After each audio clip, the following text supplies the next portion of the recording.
देखिए हमें कह रहा है सिद्ध कीजिए कड़ी 5 एक अपरिमेय संख्या। जब भी आपसे बोले ऐसा सवाल, जब भी बोले अपरिमेय है तो हमेशा इसका उल्टा लेकर चलिए। यदि उल्टा लेकर चले गए, यदि वह गलत आ गया तो मतलब ये सही है बात है। ठीक है, मानेंगे तो क्या हम लोग लेकर चलेंगे, माना कड़ी 5 एक परिमेय संख्या है। ठीक, इतनी बात समझे थे। देखिए हमको यही सवाल है पहला, कह रहा सिद्ध कीजिए, सिद्ध कीजिए कड़ी 5 एक अपरिमेय संख्या है, अपरिमेय संख्या है। ठीक है, चलिए हमेशा इसका उल्टा लेकर चलेंगे। माना जब भी कहेगा अपरिमित लेकर चलेंगे बाबू लोग परिमेय संख्या है। ठीक है, चलिए यहां लिखिए माना कड़ी 5 एक परिमेय संख्या है, परिमेय संख्या है। अब परिमेय संख्या बोल दिए तो परिमेय संख्या आपने पढ़ा हुआ, जो संख्या p बटे q के रूप में लिखा जाए परिमेय संख्या कहलाते हैं।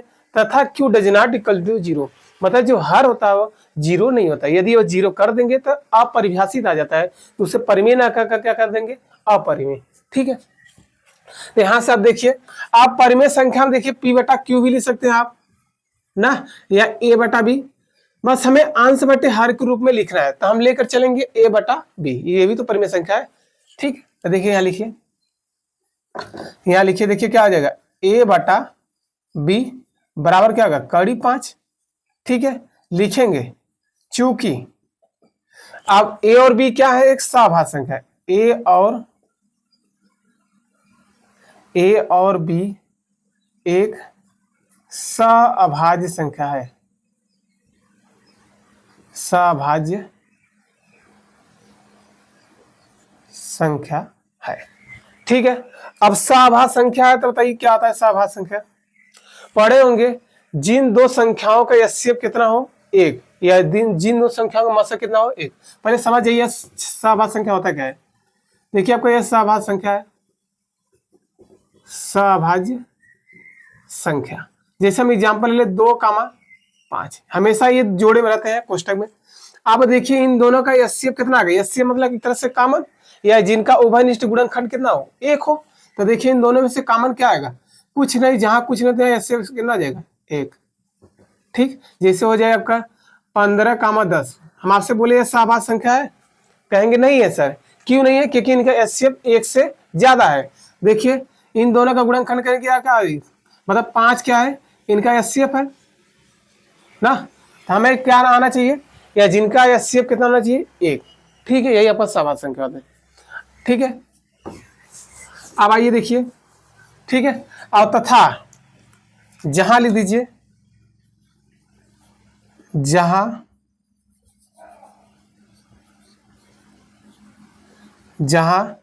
b does not equal to 0। पढ़े होंगे ना, क्या पढ़े थे, जो संख्या p बटे q के रूप में लिखा जाए तथा q does not equal to 0, उसी तरह q की जगह b है तो b does not equal to 0। ठीक है, इसके आप मान लीजिए समीकरण 1 बना लीजिए। ठीक है, आइए देखिए समीकरण 1 से क्या करेंगे। आप देखिए आपने पढ़ा होगा कड़ी हटाने के लिए दोनों तरफ क्या करते हैं, वर्ग।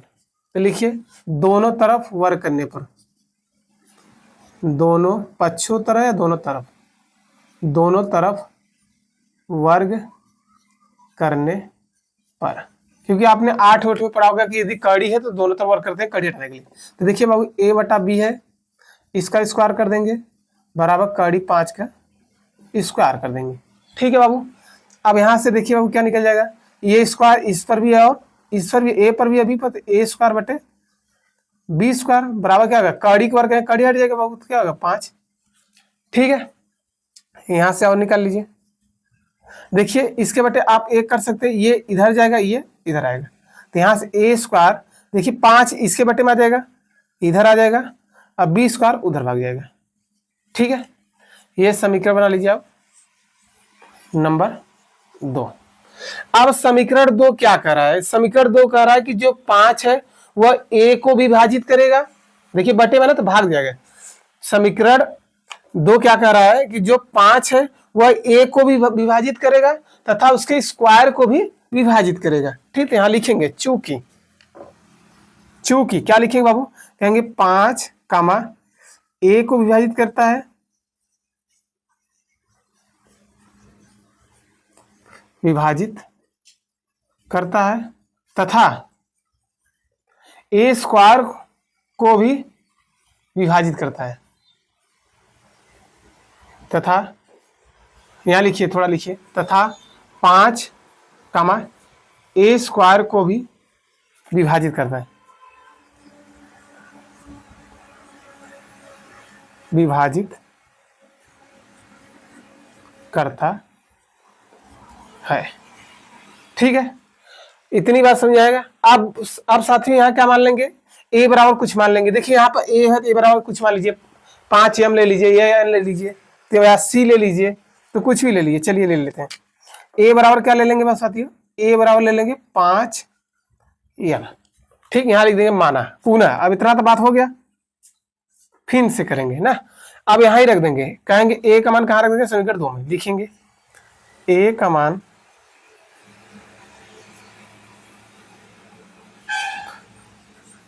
मान समीकरण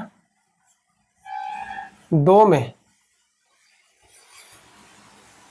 रखने पर, रखिए बाबू साथियों 2 में।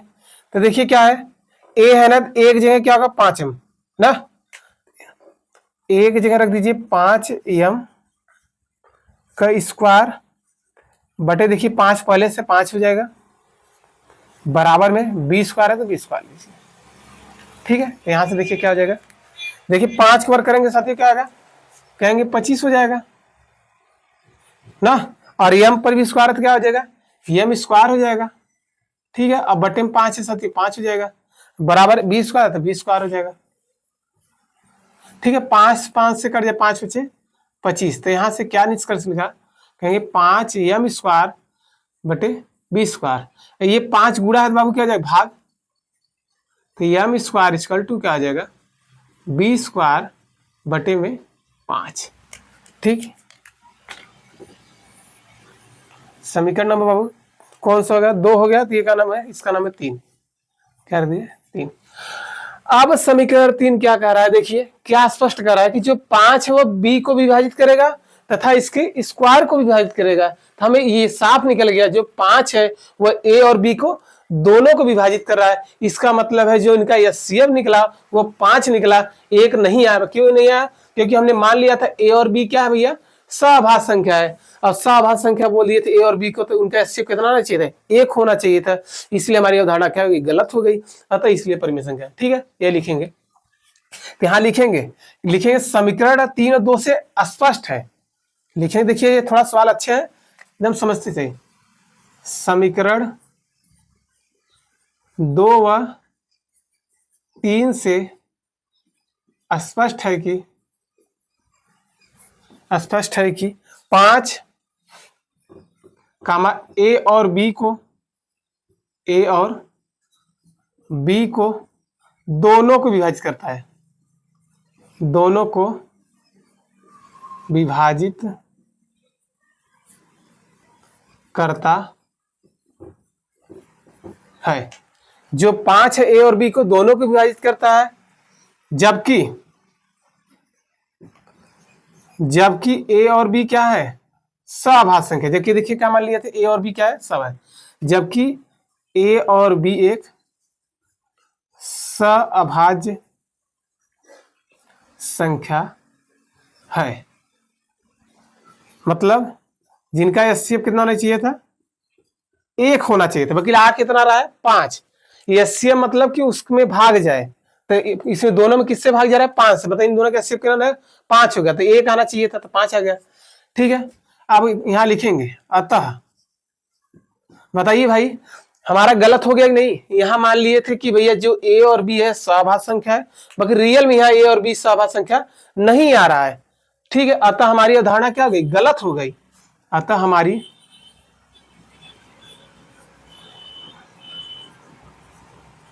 अवधारणा गलत हुई, गलत साबित हुआ, या गलत हुई लिख दीजिए साबित। गलत हुई,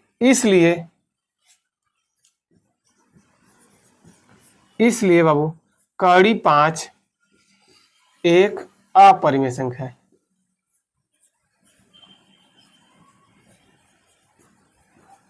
अपरिमेय संख्या, ठीक है साथियों। देखिए ये 4 नंबर का आपको सवाल आएगा, तो कितना सरल सवाल है। अब देखिए हम बच्चे हम जान रहे हैं कहाँ कंफ्यूज हो रहेंगे कि सर ये HCF कैसे वहां पर 5 आ रहा है, यहाँ पर 1 आ रहा है। देखिए जैसे हम कर ले, जैसे मान ले 2 और 3 है, इन दोनों का HCF कितना आएगा, 1 आएगा। कैसे, कुछ कॉमन नहीं तो इसे आप क्या लिख सकते हैं, कहेंगे 1 गुणे 2 लिख सकते हैं।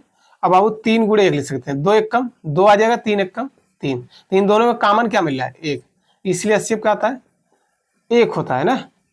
बाकी अब ये सवाल देखिए, जो 5 आ रहा है दोनों में, यदि मान लीजिए हम यही ले लीजिए 10 हो जाए 15, इन दोनों बाबू के HCF क्या होगा, कहेंगे 5। कैसे, 10 के लिख सकते हैं 2 गुणे 5, और 5 को क्या लिख सकते हैं 15 को 5 गुणे 3।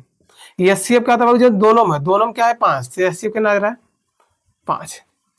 देखिए हमारा HCF आना कितना चाहिए था, 1 ना, मतलब 1 के सिवा कुछ भी नहीं आना चाहिए था। बाकी यहाँ 1 के सिवा क्या आ रहा है 5, इसलिए हमारा क्या हो गई, अवधारणा गलत हो गई। इसलिए क्या है, अपरिमेय संख्या है। ठीक है, मान हमने क्या गलती की, हमने ये लिया माना ये परिमेय संख्या है। यदि परिमेय संख्या ही गलत आ रहा है, इसका मतलब क्या है, अपरिमेय, उल्टा ही है। ठीक है बच्चों, एक बार आओ देख लीजिए, थोड़ा सा फास्ट रिवीजन कर लीजिए। माना कड़ी 5 एक परिमेय संख्या है, तो A बटा B हो जाएगा बराबर कड़ी 5, जहां A और B क्या है, सभाज्य संख्या है, तथा B does not equal to 0। ठीक है, दोनों आप जानते हैं कड़ी रहता है बाबू, तो क्या करते हैं, दोनों तरफ वर्ग करते हैं। वर्ग कर दिए हम लोग, वर्ग अच्छे से कर दिए। यहाँ पर वर्ग है और यहाँ पर, तो A स्क्वायर B स्क्वायर हो जाएगा, कड़ी वर्ग में क्या होगा 5, इसका इधर गुणा कर दिए, ठीक कर दिए। देखिए ये यहाँ आया, ये वहां चला गया। अब देखिए 5 जो है A को विभाजित करा है तथा इसके स्क्वायर को विभाजित करेगा। ठीक है, तो ये लिखे 5 A को विभाजित करता है तथा 5 A स्क्वायर को भी विभाजित करता है। अब देखिए मानेंगे क्या, जो ऊपर रहेगा A बराबर, देखिए क्या सिद्ध करना, 5 है ना, कहीं एग्जाम्पल आपको मिल जाएगा 3 मिल जाएगा, कहेगा सिद्ध कीजिए कड़ी 3 एक अपरिमेय संख्या है, या एग्जाम में आ जाएगा सिद्ध कीजिए कड़ी 7 एक अपरिमेय संख्या है। तो ठीक है, तो देखिए जो चीज सिद्ध करना पड़ेगा तो वही A बराबर देख ले लेंगे, जिसे 3 रहेगा, कड़ी में 3 रहेगा तो 3M हो जाएगा, 7 रहेगा तो 7M हो जाएगा। ठीक है, जैसे 5 है तो 5 ले लिए, ये इसके डिपेंड करता है प्रश्न के ऊपर। तो हमेशा लेंगे A बराबर का लेंगे 5M, तो A का मान कारण देखिए समीकरण 2 में रख देंगे। तो चलिए एक जगह देखिए क्या रखेंगे 5M, स्क्वायर है तो स्क्वायर लगा दिए। अब बटे में बाबू देखिए 5 है तो 5 उतार लिए, बराबर 20 स्क्वायर है 20 को दे। ठीक, अब देखिए स्क्वायर है तो एक बार 5 के वर्ग पे जाएगा, एक बार इससे, क्योंकि कोष्टक दोनों पे जाता है, तो 5 और 25 हो जाएगा, M स्क्वायर बटे 5, 5 बचे 25। अब देखिए ये 5M स्क्वायर बाबू 20 स्क्वायर, यहाँ पर गुणा है बाबू क्या जाएगा भाग, तो 20 स्क्वायर बटे 5। अब 5 क्या कर रहा है कि 5 देखिए B को विभाजित करता है तथा इसके स्क्वायर को विभाजित करता है। यहाँ लिखेंगे समीकरण 2 व 3 से स्पष्ट है कि 5A और B को दोनों को विभाजित करता है, जबकि A और B क्या है, सभाज्य संख्या है। अब सभाज्य संख्या बोलने का मतलब क्या बाबू, कि इनका HCF क्या होना चाहिए, 1 होगा। अतः हमारी अवधारणा क्या हो गई बाबू, गलत हुई, इसलिए कड़ी 5 एक अपरिमेय संख्या है। ठीक है, ये तो आपको समझाने के लिए कह रहे हैं। ठीक है, इतना आप लोग नोट डाउन कर लिए। इसी पर दम सेम, जहां कड़ी 5 वही कड़ी 3 लिख दीजिए, जहां कड़ी 7 है वही, जहां देखिए आपके एग्जाम में क्या क्या सवाल पूछ सकता है देख लीजिए। मान लीजिए ना दे दे, बाकी ये सवाल बहुत इंपॉर्टेंट है बाबू, ये सबसे ज्यादा इंपॉर्टेंट है कड़ी 3 वाला। ठीक है, 5 की जगह खाली करना है, 5 की जगह 3 लिखना है, या बाई चांस सबके एग्जाम में 7 आ जाए तो वही 5 की जगह 7 लिखना है, खाली अंक चेंज नहीं करना है, पूरी स्टेप वही है। ठीक है बाबू, नोट डाउन कर लीजिए। आते हैं क्वेश्चन नंबर 2 पर।